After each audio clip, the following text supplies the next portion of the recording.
The Northwestern Railway had just been formed. The expansive line, reaching from Vickerstown to the end at Tidmouth, was going through a tough few years. The line's first 2 engines were too small to handle the workload. As such, the board of directors had brought many more engines on loan from other railways to help. And I'm sorry to say, frictions existed as the loaned engines treated the resident engines quite poorly. Oi you, take me coaches and up to it. Hop to it yourself. I'm getting this train ready. Thomas scoffed. Typical little shunter. No sense of duty. Late again! I thought you were supposed to be an express engine. Another engine wheeshed as Edward clanked into the station. Don't blame me. It was a faulty signal. Edward huffed, out of breath. Of course, it's always something else. You wouldn't have this kind of mess on the GER if the board of directors had any sense of progress. They'd allow head office to oversee everything. Another engine was a large Clawton from the LSWR. This engine had glistening red paint with black side plates. This engine, named Afton, was more picky about the kinds of coaches he was given. He saw all the old single-axle Victorian rolling stock as relics. Like the other visiting engines, he was absolutely appalled at the idea of pulling goods trains, because to see a grand engine such as him doing so was an insult. One morning, Afton huffed into the station. He was to be pulling the local stopping service today. But as he neared the station, he hissed angrily as he saw the coaches he'd been given. He was given the small single-axle coaches. While they were painted in the NWR cream and dark green, they were smaller and older than the bogie coaches given. What's this? I'm pulling this ghastly groaning train today? The indignity of it all! Just be happy you have a train to pull at all. Thomas hissed as he pushed the coaches up. I've had to hunt the yards for extra coaches. Then you can jolly well take these coaches away and bring me some proper coaches. I'm busy. Take them or leave them. Thomas huffed and hurried away into the yards before Afton could say anything more. Come on, old boy. Let's get this over with. Afton's driver sighed.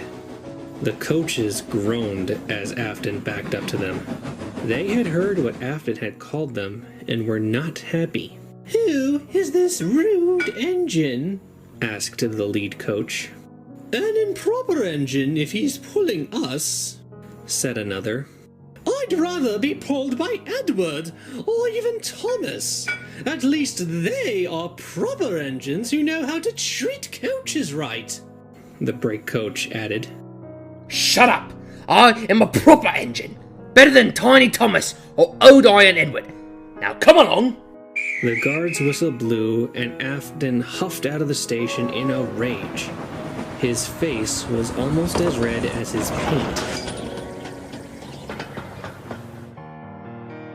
As Afton raced down the line, the old coaches groaned and creaked.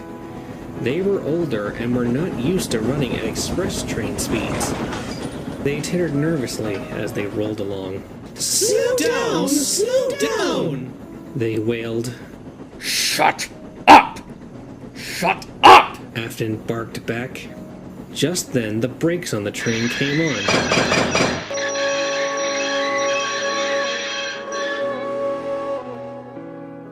Afton stopped suddenly on the viaduct, grumbling dreadfully.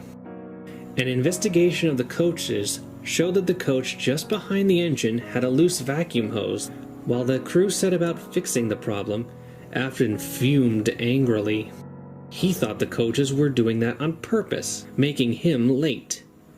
Eventually, the brakes came off and the train puffed away. When Afton arrived at the last station, the big red engine hissed mournfully as he moved around the yard to shunt his own coaches away. The coaches tittered grumpily as he did so. "At last, the journey is over," one said. "I felt like my windows were going to fall out," said another. "At least you two were further away from him than I was. I had to endure his groaning all the way here," said the lead coach. It would have been better if you'd not decided to hold me up, you rotten old antique. "What? You blame me for that? That was your fault." Pull the other one, you horrid thing. "It's not my fault you don't know how to pull coaches, you rotten red sausage." Afton quickly lost his temper. His boiler pressure shot up, and amid the hiss of his safety valve, there was a bang, and then a splintering crunch. Afton hadn't been paying attention when he'd entered the carriage sidings, and had run his coaches into the buffers hard. The buffers were bent and broken, but they were not the most damaged. That honor belonged to the coach behind Afton's tender. It was squashed between him and the second coach, crushed into a pile of splintered wood and bent metal. The other coaches shrieked in horror at the fate of their sister. Afton just sniffed indignantly. This is what you get for being weak, old antiques. If you only been proper coaches, this wouldn't have happened.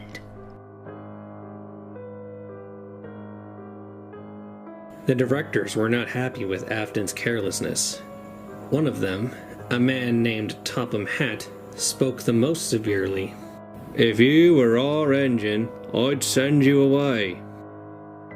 Afton just sniffed. He didn't care at all. He watched as the broken coach was loaded into some trucks to be taken away. The other coaches were silent during the whole process. After a while, Afton just smirked and backed away to the sheds to rest.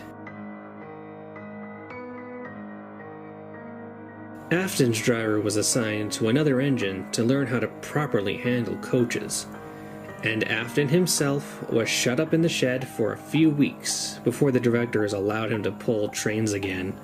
The other visiting engines were the only ones to show any sympathy for his careless handling. During his stay in the shed, a new train was offered by the Northwestern Railway.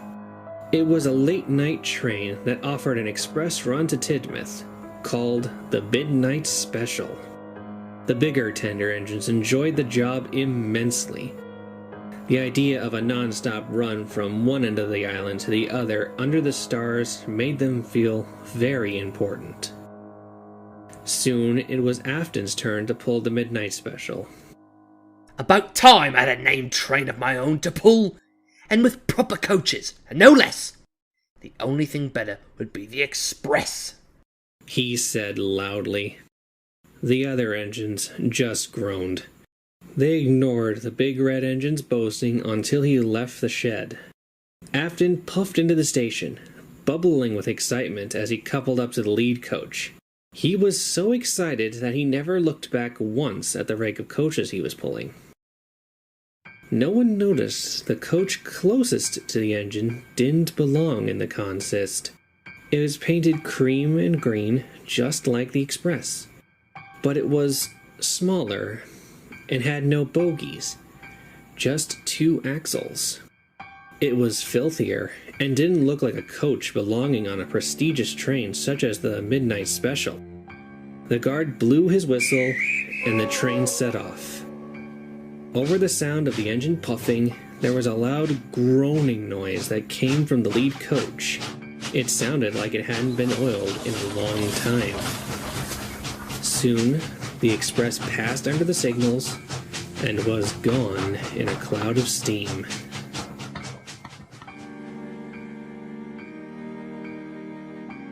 A phone rang in the signal box at Kelsthorpe Road. When the signalman answered it, it was a call from the signalman at Kildane. He wanted to know if the midnight special had passed through to check that the system was still operating.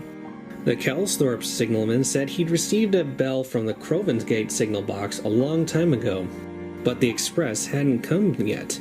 He checked his watch. The express was running half an hour behind.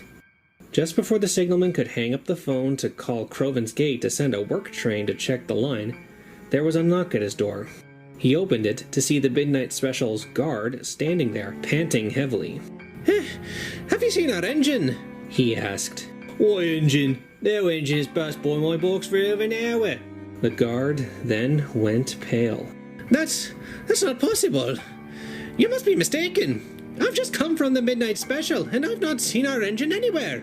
I swear on me mother's head, no train puffed past this signal box. I would have seen it. Come on, man, you're speaking all kinds of rubbish. I am not. Our entire train is missing its engine. It's like it's disappeared into thin air. Come on, mate. Have a cup of tea and explain what you're trying to say.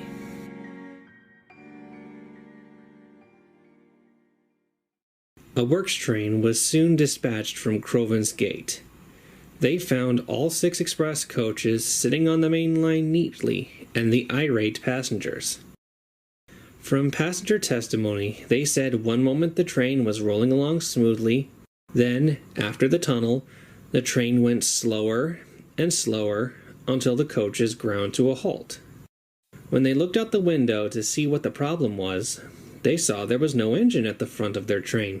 Workmen investigated the coaches for damage, but none was found. The coupling on the lead coach was intact. While the works engine pulled the train back to the station, the workmen searched up the line. Perhaps the engine had derailed somewhere before Kelsthorpe, and the guard just missed it. However, nothing. No trace of an engine, or even an accident, could be found. The engine crew was found the next morning, asleep on a bench at Crovansgate by a cleaner making the rounds before the first service of the day. When asked how they got there, they had no memory of what happened after their engine entered the tunnel. Just that, one minute they were entering the tunnel, and the next they were waking up on the platform. A massive search was held to look for the engine, but nothing could be found. For a long time, the Midnight Express was discontinued as the more superstitious passengers refused to ride the express after midnight, worried that if a whole engine could vanish, then why not a whole train of passengers? The mystery deepened when many of the passengers expressed concern for the people who might have gotten in the first coach. The investigators noted that all the coaches were still on the train, but the passengers were insistent that a coach was missing from the express, a small coach just behind the engine. Station staff, porters, and the engine crew of the shunter who assembled the train were just as adamant that they had gathered the rake of 6 express coaches, no more, no less. After extensive investigations, relief was brought to the passengers to hear that everyone who'd bought a ticket for the Midnight Express was accounted for. But the mystery remained. What happened to the engine and the alleged coach? How could an engine's crew wake up at a station with no memory of how they'd gotten there? To this day, the file remains in the Vickerstown police files as unsolved.